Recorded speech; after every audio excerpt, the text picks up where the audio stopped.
উপস্থিত ছিল। শখের বশে মানুষ কত কিছুই না করে, কিন্তু তাই বলে ঘোড়ার মাংস খাওয়া? শুনতে অদ্ভুত লাগলেও এমন কাণ্ড ঘটিয়েছেন পাবনার একদল যুবক। বিষয়টি চারদিকে ছড়িয়ে পড়লে এলাকায় বাধে বিপত্তি। বেড়া উপজেলার হাটুরিয়া নাকালিয়া ইউনিয়নের চর পেচাকোলা নদীর পাড়ে ঘটে এই ঘটনা।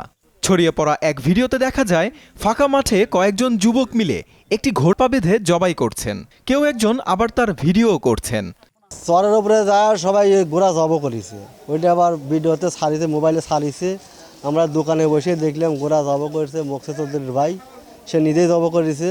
জব করে গোস্ত বানায়া ওখানে পাকাইছে, 10-15 জন মানুষ ছিল, ওখানে পাকায়া খাওয়া দাওয়া করছে এবং কাঁচা গোস্ত বানায়া যার তার বাসায় নিয়ে এসেছে।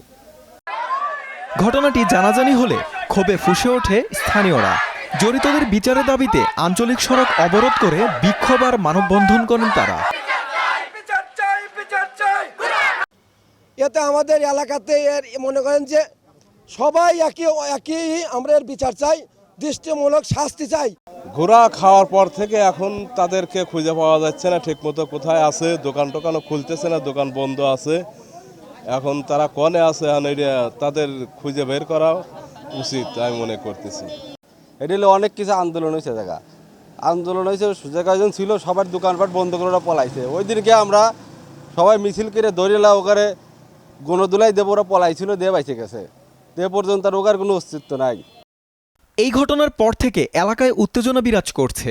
অবস্থা বেগতিক দেখে ব্যবসা প্রতিষ্ঠান বন্ধ করে গা ঢাকা দিয়েছেন ঘোড়ার মাংস খাওয়ায় জড়িত যুবকরা।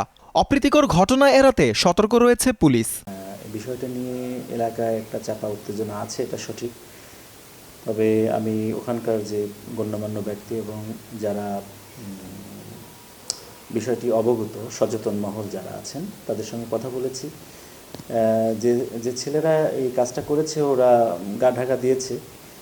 তারপরে আমি ওখানে কথা বলেছি এটা নিয়ে যেন আইন শৃঙ্খলা পরিস্থিতি কোনো ধরনের অবনতি না ঘটে বা এটা নিয়ে যেন কোনো বড় ধরনের সিচুয়েশন তৈরি না হয়, সে লক্ষ্যে অলরেডি আমার বিট অফিসারকে নির্দেশ দেওয়া আছে এবং আমিও সার্বক্ষণিক যোগাযোগ রাখছি।